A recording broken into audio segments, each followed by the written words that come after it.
నమస్తే అండి. ఎలా ఉన్నారంతా? బాగున్నారా? నేను కూడా బాగున్నానండి. మరి ఈరోజు అటుకులతో 2 రకాల స్నాక్స్ పిల్లలకి సిరితిళ్ళు చేసి పెట్టుకుంటూ ఉంటాం. ఈవినింగ్ టైము సాయంకాలం పిల్లలు స్కూల్ నుంచి వచ్చేటప్పటికి ఏదో ఒకటి చేయాలి, అప్పడదప్పడమంటూ చేయాలి, ఇబ్బంది పడి చేయాలి, కష్టపడి కూడా చేయాలి. అలా చేసినప్పుడు నూనెలో దేవి వంటలు కూడా చేసి పెడుతూ ఉంటాం.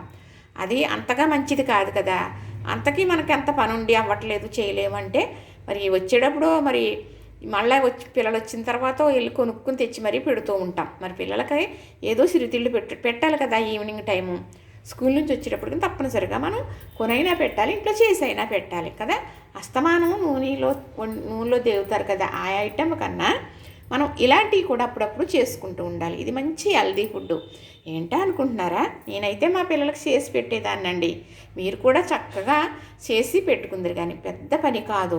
ఒక 10 నిమిషాల్లో మనం శ్రద్ధ పెడితే 2 రకాల ఐటెం అయిపోతుంది. ఒకే ఐటెం అయితే ఒక 5 నిమిషాలు కూడా పట్టదండి, అలా అయిపోతుంది. అటుకులు అనేది మళ్ళా ఉడికించవలసిన పని ఉండదు. మనకు అటుకులు రెడీగా ఉన్నాయి అనుకోండి, చక్కగా 2 ఐటెం మీకు చేసి చూపిస్తాను. 1 అటుకులు పులిహార, 2 అటుకులు బెల్లం చక్కగా చూపిస్తానే. ఇప్పుడు ఈ అటుకులు అయితే నేను ఈ గిన్నెలో వేసేసాను కదా, ఈ నీళ్ళు వేసేసి కడిగేస్తాను. కడిగేస్తే కొంచెం పులిహార, కొంచెం మనకి అటుకులు బెల్లం గబ్బురుతురు వేసి మరీ చేస్తానండి, చాలా బాగుంటుందన్నమాట. ఈ నీళ్ళు వంచేసి మళ్ళీ మీకు నేను చూపిస్తాను. స్టవ్ వెలిగించానండి, పాన్ పెట్టుకున్నాను కదా, ఇది వీటెక్కింది. చక్కగా కొంచెం నెయ్యి వేస్తున్నానండి, కొద్దిగా 1 స్పూన్ నెయ్యి చాలు. ఇప్పుడు ఈ నెయ్యి వీటెక్కేటప్పటికి ఇందులో పోపులు వేసుకుందాం. చక్కగా ఏ పోపు ఎలా వేస్తానో చూపిస్తాను. ఇది అటుకుల పులిహార చాలా బాగుంటుందండి. మరి అందరూ తీపి ఇష్టంగా తినరు కదా, కొంచెం కారంగా కావాలి అనుకుంటారు కదా. అలాంటి వాళ్ళకి ఇలాగా అటుకుల పులిహార చాలా బాగుంటుందన్నమాట. ఇప్పుడు ఈ నెయ్యి వీటెక్కింది కదా, శనగపప్పు, నల్ల మినపప్పు, ఆవాలు. మనం పులిహార పప్పు ఎలాగా సేమ్ టు సేమ్, కాకపోతే చింతపండు పులుపు వేసుకుంటే ఒక రకంగా, నిమ్మకాయ పులుపుతో ఒక రకంగా కూడా ఉంటుంది, ఇంకో రకంగా కూడా చేస్తారు. అది కూడా మీకు నేను చేసి చూపిస్తాను. కానీ ఈ అటుకుల పులిహారలో నేను ఉల్లిపాయ వేస్తానండి, కట్ చేసిన ఉల్లిపాయ వేస్తాను. ఆ పులిహారలో ఆ ఉల్లిపాయ తినేటప్పుడు చాలా బాగుంటుందన్నమాట. నేనైతే కొంచెం లెమన్ చెక్క ఒకటి పిండుతానండి. ఇప్పుడు చక్కగా మనదైతే కళ్ళుప్పు వాడతానండి నేను, అందుకు కొంచెం నలుపుకోవలసి వస్తుంది చక్కగా. మరి ఆ కళ్ళుప్పు కూడా మనకి సాల్ట్ అనేది ఎలా చేసుకుంటానో కూడా పెడతానండి ఒకసారి. ఎందుకంటే మనకి కళ్ళుప్పు వాడటం చాలా మంచిది ఆరోగ్యానికి. ఎందుకంటే నేను చాలా రకాల వాడానండి బీపీ కంట్రోల్ అవుతుందని, కానీ అప్పుడు ఎప్పుడు తగ్గలేదు. కానీ మామూలు ఎప్పుడు నార్మల్గా కళ్ళుప్పు వాడటం మానేసిందని మొదలు పెట్టేశాను. మరి బీపీ అనేది కంట్రోల్ అవుతుంది. చెప్పాలంటే ఇదే మంచిది మనకి.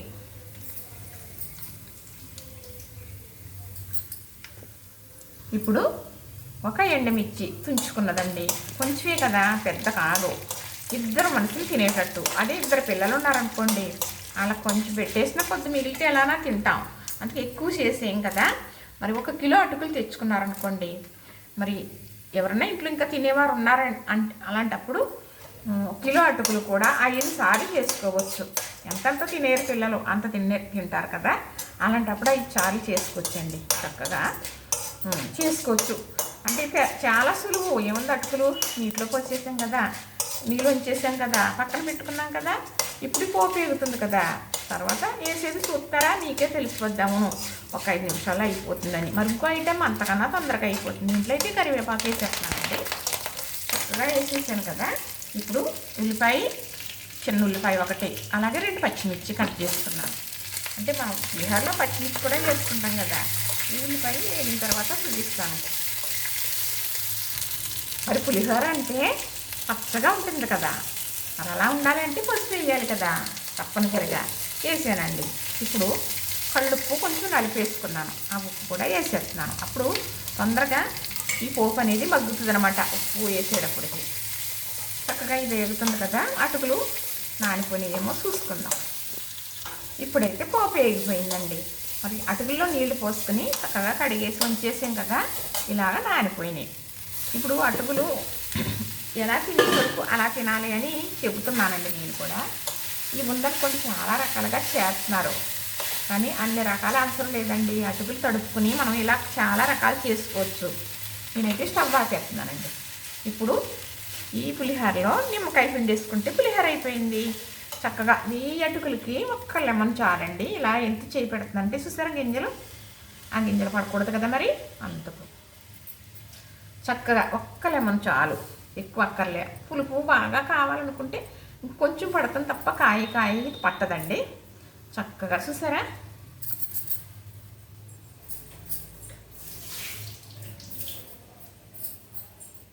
ఇంతేనండి. అటుకులు పులిహోర అయిపోయింది కదా. మరి ఇంకొకటి చూపించాలి కదా మీకు, స్వీటు. ఇది హాట్ అయిపోయింది, స్వీటు చూపిస్తాను. చక్కగా కలిసిపోయిందండి.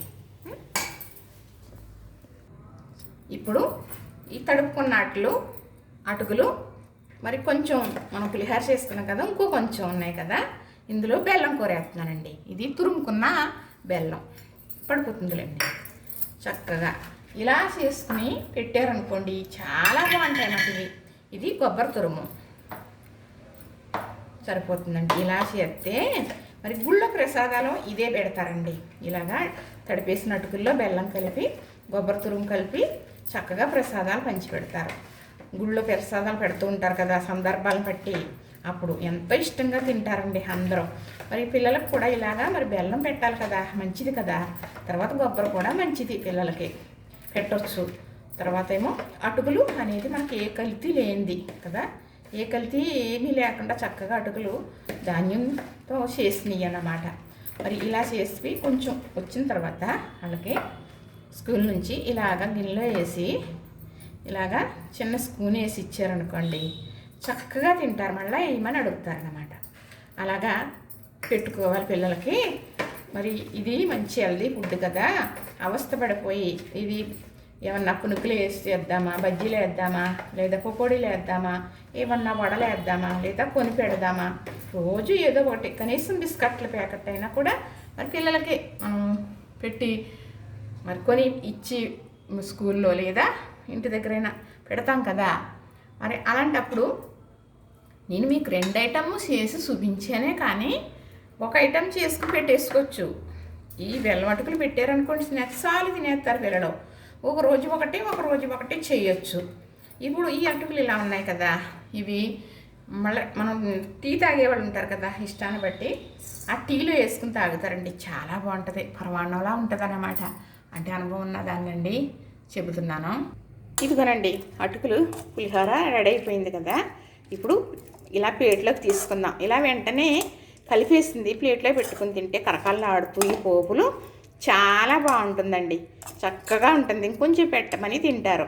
ఒకసారి స్వీట్, ఒకసారి ఎంత స్వీట్ ఇష్టమైనప్పటికీ కూడా ఒకసారి ఇది చేసి పెట్టుకుంటాం వల్ల పిల్లలకి హెల్త్కైతే చాలా మంచిదండి. మంచి ఫుడ్డు, ఇది తొందరగా అయిపోతుంది, చక్కగా తింటారు ఇష్టంగా.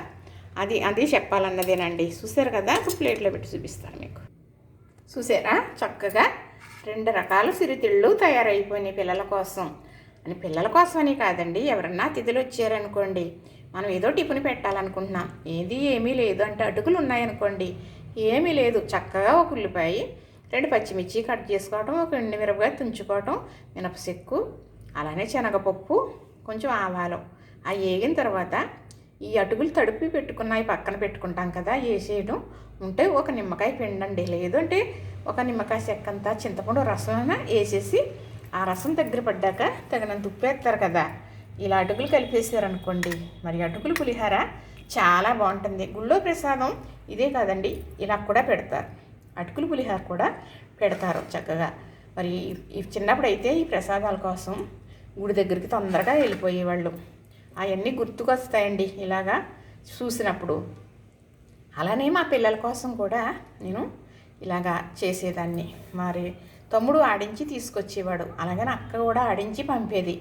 పిల్లలు ఉన్నారు కదా అని ఎక్కువ ఆడించంటే మరి అది సంవత్సరానికి ఒకసారి అటుకులు మిల్లు పెట్టి పంట వచ్చినప్పుడు కొత్త ధాన్యంతో అటుకులు ఆడించుకుంటారన్నమాట. ఇప్పుడు నిత్యం ఎప్పుడు దొరుకుతున్నాయనుకోండి, ఇదైతే కల్తీ లేని ఫుడ్ కాబట్టి ఇలా కూడా అప్పుడప్పుడు చేసి పెట్టుకోండి. మనం ఖరీదైనవి పెడితే ఆరోగ్యం వస్తుందని కాదండి, ఇలాంటివి పెడితే గొప్ప ఆరోగ్యం అని నేను చెబుతాను. మరి దీన్ని కూడా ఎవరో నన్ను ఏమీ అనొద్దు సుమండి, మరి చెప్పిందే చెబుతున్నారని అని అంటున్నారు. మరి గుత్తొంకాయ కూరకి ఏదో పాట పాడానని ఇంకో చాలు మూసుకో అనేదో మాట్లాడారంట. మరి పిల్లలైతేనే మాట్లాడతారులేండి, పెద్దవాళ్ళు అలా మాట్లాడలేరు. ఎందుకంటే కష్టం విలువ తెలిసిన వారు ఒకరి కష్టాన్ని ఏళన చేయరండి. పిల్లలైతేనే అలా అంటారు. ఎందుకంటే పెంపకం అలానా అని తల్లిదండ్రులను కూడా అనవలసి వస్తుంది. ఇప్పుడు నన్ను అన్నారు, నేను బాధపడిన పెద్దవాళ్ళం కాబట్టి అలా అనకూడదు ఎవరినైనా సరే. పాట పాడుతున్న సార్లే ఇంకా మూసుకో అని ఏదో పెట్టారంట కామెంటు. అది నాకు మా మనవరాలు అయితే చదివి వినిపిస్తుంది. అంటే పెద్దవారు చిన్నవారు అని ఉండదండి, అనాలనుకున్నవారు ఎవరినైనా అంటారన్నమాట. వాళ్ళ మనస్తత్వం అలాంటిది, వారి పెంపకం అలాంటిది అనటానికి తల్లిదండ్రులు మీరు ఇలా చెయ్యండి అని చెప్పరు కదండి. మనం తల్లిదండ్రుల్ని నిందించవలసి వస్తుంది మాట పడ్డప్పుడు. కానీ ఒక్కొక్కరు అలా మాట్లాడతారండి. ఇష్టమైతే చూడాలి, కష్టమైతే మానేయాలి. ఒకరికి నచ్చొచ్చు, ఒకరికి నచ్చకపోవచ్చు. నేను 10 వీడియోలు పెడతాను, 10 కూడా నచ్చేయాలని 10 చూసేయాలని నేను అనుకోనండి. ఎందుకంటే నాకు తెలుసు అందరూ చాలామంది మంది కష్టపడుతున్నారు. నాకన్నా ఎక్కువ బాగా చేసి కష్టపడే వాళ్ళు కూడా ఉన్నారు. అది కష్టం చూసిన వారు ఎవ్వరో గుండె బాధ ఇంకో గుండెకు తెలుస్తుందట అనరండి. ఇష్టం లేదు మానేయండి, ఒకరిని నిందించొద్దు. దానివల్ల అలా బాధపడ్డారనుకోండి మనకి ఏమొస్తుంది, పాపం వస్తుంది. అది ఎలా వస్తుందో మనకు తెలుసా? ఎలా వస్తుందంటే మీరు వింటారా? వినరు. కానీ పెద్ద చిన్న ఎవరా ఏంటా అని ఆలోచించి మాట్లాడాలి. సరేనండి, నాకు తెలిసింది చెప్పాలి. ఎవరి ఆరోగ్యం అన్నా మరి ఆరోగ్యమే మహాభాగ్యం కాబట్టి ఎవరి ఆరోగ్యం అన్నా బాగా ఉండాలని మరి కోరుకునే దానిలో నేను ఒకదాన్ని. నా పిల్లలు ఎలాగా ఆరోగ్యంగా ఉన్నారో నేను చూసుకున్నప్పటి నుంచి ఇప్పుడు వరకు అలాగా మీరందరూ చేసుకోవాలి. అదే ఆరోగ్యం ఆ పరమేశ్వరుడు మీకు ఇవ్వాలని నా కోరిక.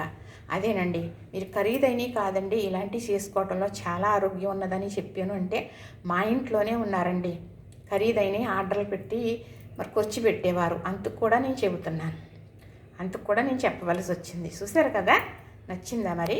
మరి అమ్మమ్మనో బాధపడేలాగా ఎవరో మాట్లాడొద్దు. నచ్చితే చూడండి, నచ్చకపోతే మానేయండి. దీనివల్ల కుదరదు మీరు చూడరని ఎవరు డిమాండ్ చేయరు. మీకు నచ్చితేనే చూడండి, సరేనా? లైక్ చేయండి, షేర్ చేయండి, సబ్స్క్రైబ్ చేయండి.